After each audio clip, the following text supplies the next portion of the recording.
Good morning, everyone. Dr. Vicki here, speaking to you from the Seeds of Transformation Healing Center. It's Monday. Woo, baby. Another week, another interesting week. The moon is in Scorpio. The interesting thing about today and the fact that the moon is in Scorpio is that, first of all, the moon in Scorpio is a very sort of deep feeling, psychologically oriented moon. Also, when the moon's in Scorpio, we are willing to dig as deep as it takes to get to the bottom line of something. And I think there will be continued revelations in that sort of genre, as it were. Now, Scorpio is a sign that has two planets that rule it, Pluto and Mars.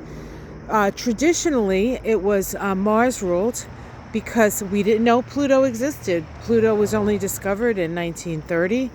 And so before that, Mars had I was going to say the leadership. Mars was the ruling planet. I guess it is leadership of Scorpio. And once Pluto was discovered, Pluto became what we call a co-ruler of Scorpio.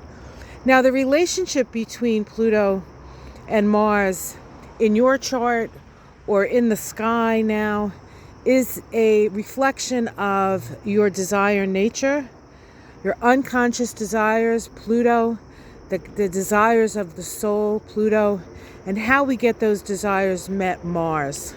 Okay, Mars is very overt, Pluto is not.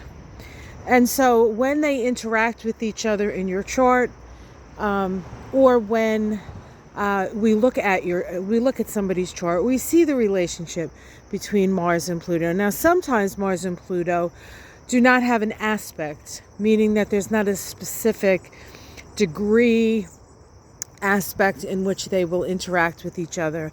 Some aspects are considered more easy or ease of flow. Some aspects are opportunistic. Some are very challenging, and there's a lot of struggle. So it depends on the actual geometrical relationship between those two planets. But whether or not you have an actual aspect between Pluto and Mars doesn't mean that Pluto and Mars isn't in a relationship to each other. It's called a phasal relationship. For those of you who have taken my classes, you'll understand what I'm talking about. But everything in astrology is in a relationship to everything else. If we have an aspect between two planets, then it becomes more of a focus in our lives.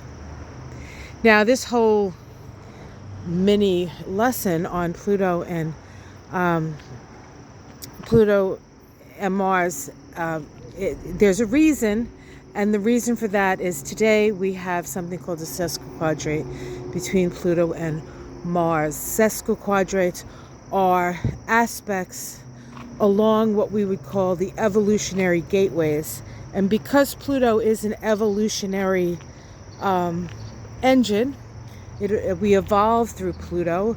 We evolve through our emotional body. Pluto deals with our feelings, our emotions, our desires, those that are really unconscious.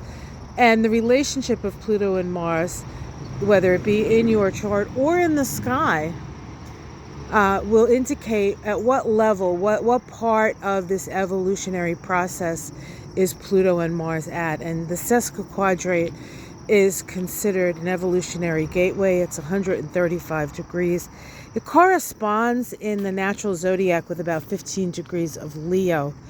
But according to Jeff Green, it is the point where you go from being on the top of the pyramid to having a reverse pyramid happen, and now you're at the bottom and the pyramid is on top of you, point down.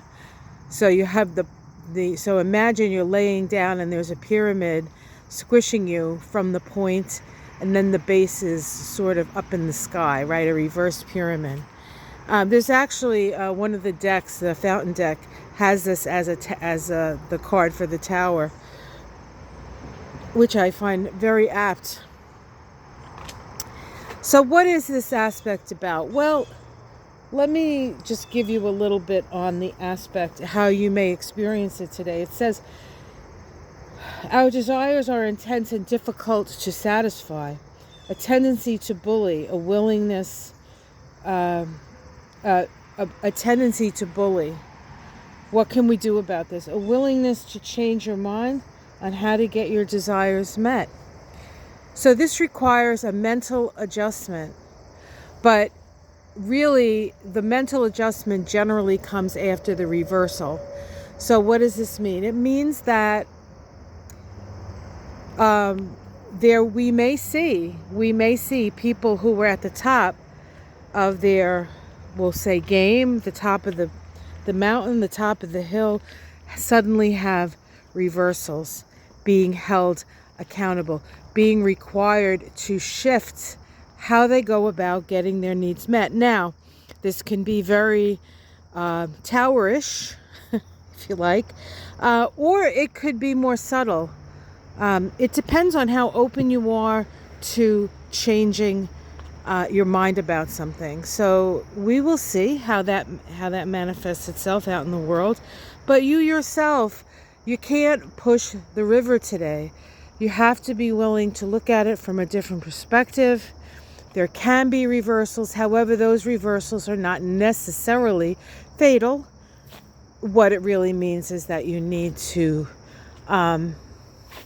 be more humble, take into consideration how your actions, Mars, affect others, and make adjustments that are more fair, more equitable, right? More in alignment with where we're evolving towards. Remember, Pluto is in Aquarius, and it's about the power and the voice of the people. So that's what I want to say today. Wow, look at this hibiscus. It's really blooming. We had a lovely evening last night. It was probably as low as the upper 50s to sleep. And now it's about 60, and of course the sun's coming up now and temperatures are rising, but it seems like it's going to be a lovely day here. And it's been kind of a wild summer. Very wet, very wild. You can see it from the garden, very lush. Difficult to keep things in check, but we're not really good at that anyway. So, all right, guys, have yourself a great day. Be aware and take care. Much love to you all, and I'll see you tomorrow. Yeah, much love, baby. I did get the astrology of the week ahead out if you want to check that out. It's only about 33 minutes this week. I did pretty good. I didn't get too verbose. Next week it's going to be another story. But this week, big things happening. And then next week, bigger things. So keep your eyes peeled for all of that. And much love. Namaste.